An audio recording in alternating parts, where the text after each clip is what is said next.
The rain had been falling for hours, tracing thin silver lines across the windshield as Daniel sat inside the dimly lit diner, stirring a cup of coffee that had long gone cold. Outside, the highway stretched endlessly, dark and wet, cutting through the empty fields like a scar. Trucks rumbled past one by one, their headlights flashing briefly across his face before vanishing into the distance. He had grown used to those fleeting lights, bright for a moment, gone the next. Much like the people in his life lately, Daniel was 34, a logistics manager who spent more time on the road than at home. Travel had become both his work and his escape. His husband, Ethan, had once called him the heartbeat of their home. Now, Ethan barely looked up from his laptop when Daniel returned from his trips. Conversations had become brief exchanges about bills, groceries, or weekend plans that never happened. Their home felt less like a haven and more like a hotel lobby, quiet, polite, and cold. That he tried to convince himself that all marriages go through seasons, that silence doesn't always mean distance. But deep down, he knew better. The warmth that once filled their small apartment had faded into something mechanical. Ethan had become a shadow, present, yet unreachable. Daniel could no longer remember the last time they laughed until they cried, or even the last time Ethan held his hand just because, tonight, the ache of that absence pressed heavier than usual. The diner's neon sign flickered in the rain, painting his reflection in restless colors. The waitress offered him a refill with a practiced smile, and Daniel thanked her, though he hadn't touched the first cup. He didn't need caffeine, he needed connection, something he hadn't admitted aloud to anyone. As the storm outside deepened, the bell above the door chimed. A man stepped in, shaking off the rain from his jacket. He had an easy confidence about him, broad shoulders, a weathered face softened by kind eyes. The name patch on his jacket read Lucas. He took a seat at the counter, ordered black coffee, and caught Daniel's glance with a nod that carried both warmth and recognition. Road travelers always seem to recognize one another, not by face, but by weariness. Rough night for driving, Lucas said, his voice calm and low, the kind that could steady a storm. Daniel gave a tired smile. Seems the road never ends, no matter where you're headed. Lucas chuckled. That's the truth of it. You chase destinations, but sometimes, it's just the running that keeps you going. They talked, first about the weather, then about work, and finally, about the things that weighed heavier. Lucas spoke of endless miles and radio songs that reminded him of what he'd lost. Daniel didn't mean to open up, but the conversation unfolded naturally, as though the silence of both men had been waiting for this moment to breathe. He found himself speaking about Ethan, not with bitterness, but with exhaustion. How their love had turned quiet. How he'd become invisible in his own home. Lucas listened without interruption, nodding occasionally, his gaze steady. There was no judgment there, only understanding. Loneliness can be louder than any argument, he said softly. Sometimes it's the silence that breaks you. Daniel looked away, out at the rain-smeared window. The words sank deep, uncomfortably true. For a long while, neither spoke. The diner had emptied, and only the sound of the storm filled the space between them. When Daniel checked the clock, it was past midnight. You driving tonight? Lucas asked, glancing toward the window where Daniel's car sat glistening under the rain. Was planning to, Daniel replied, rubbing his temples. But maybe I'll wait it out. Lucas hesitated, then said, you can rest in my truck if you want. Heater's good, seats are wide, and it's better than sitting here till morning. The offer surprised him. Daniel studied Lucas's expression for a hint of intent, but found none, only simple concern. He considered saying no, but the truth was, he didn't want to be alone anymore. Not tonight, thanks, Daniel said quietly. I'd appreciate that. They left the diner together.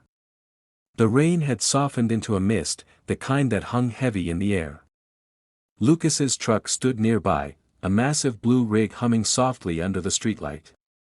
As they climbed inside, the cabin filled with the scent of coffee and diesel, oddly comforting. Daniel settled into the passenger seat.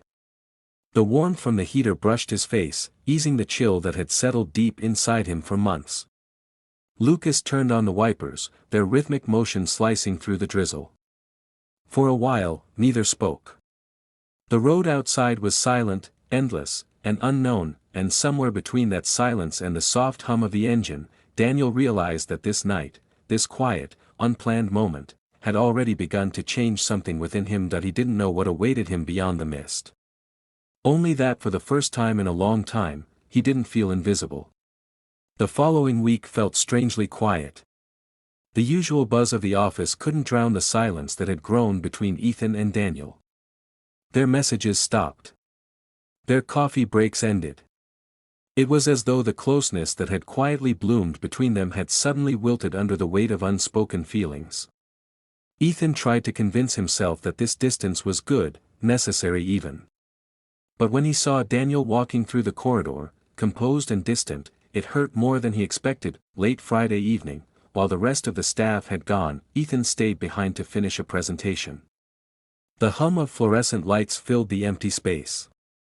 He didn't hear the office door open until Daniel spoke softly behind him. "You're still here," Daniel said. Ethan looked up, startled. Daniel stood in the doorway, no tie, no formal mask, just a man who looked tired of holding everything together. "I could say the same about you," Ethan replied quietly. Daniel stepped closer, his voice low. "I owe you an apology." Ethan frowned. "For what?" "For crossing a line I shouldn't have," Daniel said, meeting his eyes. "For letting you see a part of me that was never meant to surface at work. I wasn't fair to you." Ethan shook his head slowly. "You didn't do anything wrong. We just talked." Daniel gave a hollow smile. Talking can be dangerous when the wrong emotions hide behind the right words. A heavy pause settled between them. Outside, the city lights flickered through the windows like fading stars. Ethan could feel the tension rising, not from desire, but from everything unspoken. "I don't know what this is," Ethan admitted finally. "But it's made me question things I didn't plan to question." Daniel's voice trembled slightly. "You're not the only one." He turned away, pressing his hands against the desk. "I've spent years pretending to live a life that looked perfect from the outside. But when I'm around you, it feels like I stop pretending." Ethan's breath caught. "And what does that mean for you?" Daniel laughed softly, bitterly. "It means I've been living a lie. To my wife, to my friends, to myself. I thought I was protecting everyone by keeping things neat and proper. But all I've done is build walls I can't breathe behind." The confession landed like a stone in the silence. Ethan didn't move, afraid that any reaction might break the fragile honesty hanging in the air. "Daniel," he began, "you don't have to explain." "I do," Daniel interrupted gently. "Because you deserve clarity. And because I can't keep pretending I don't care about you." The words struck Ethan harder than he expected. There was no seduction in them, no hidden intention, just a confession born of exhaustion and truth. Ethan stepped closer but stopped a few feet away. "You're married," he said quietly. "Whatever you're feeling, it's complicated. And it can't go anywhere."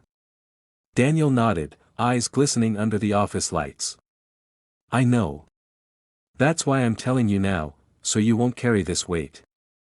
I'm the one who blurred the line, not you."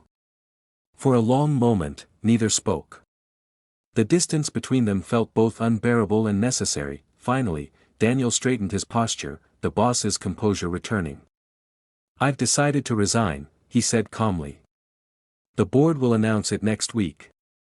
I need time to figure out who I am outside of this building, outside of everything I've been hiding behind." Ethan's heart ached, though he forced a small nod. "Is that what you really want?" Daniel smiled faintly. "It's what I need." He picked up his coat and paused by the door. "You've reminded me that honesty still exists, Ethan. I forgot what that felt like." And then he was gone. Days passed. The office moved on, whispers of Daniel's resignation fading into new gossip. Ethan continued working, his routine unchanged but his perspective altered. He found himself replaying Daniel's words, not with regret, but with quiet understanding. That a month later, an envelope arrived on his desk. Inside was a short note written in Daniel's familiar handwriting: "Thank you for seeing me when I couldn't see myself." Ethan read it twice before tucking it safely into his drawer. That night, as he walked out of the office, the city lights shimmered in the distance, soft and forgiving. He realized that some connections aren't meant to last, they're meant to awaken something within us. That he whispered into the cool night air, sometimes people don't enter our lives to stay, they come to remind us who we are. The wind carried his words away, and with it, the lingering ache of what could never be. Ethan smiled faintly, turned toward the empty street, and walked forward, not with regret, but with peace. Days turned into weeks after the trip, yet the echoes of that night clung to Ethan like the scent of rain after a storm, faint but impossible to forget. Life resumed its ordinary rhythm, but his mind wandered back to the cabin more often than he wanted to admit. Every detail replayed in quiet fragments: the candlelight on Noah's face, the tremor in his voice, the space that had opened between them. Ethan tried to bury it beneath routine. Work filled his days, exhaustion filled his nights. Yet, in rare moments of stillness, the silence returned, that same silence they'd shared beside the lake. It wasn't guilt that haunted him. It was longing mixed with the ache of uncertainty, the question of what if that refused to fade. One evening, as he walked home through the soft glow of city lights, his phone buzzed. A message from Noah: "I've been thinking about the trip. Can we talk?" Ethan stopped mid-step. He read the message twice before replying, "Yes." "When?" "Tonight. Same cafe we used to go to near the park."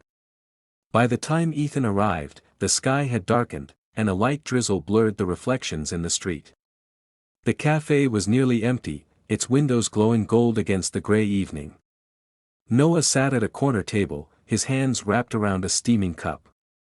When their eyes met, the unspoken weight of everything between them filled the room again. Noah smiled faintly.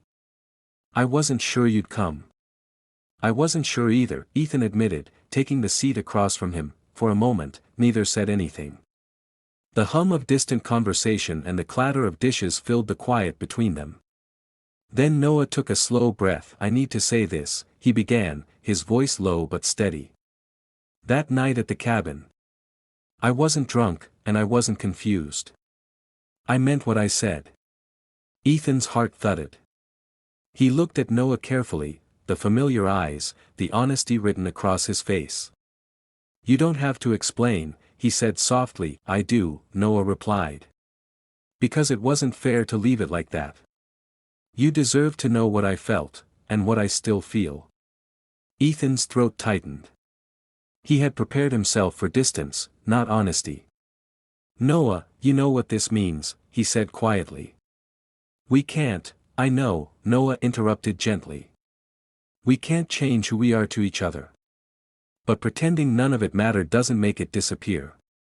The truth of it hung in the air between them, sharp, fragile, undeniable.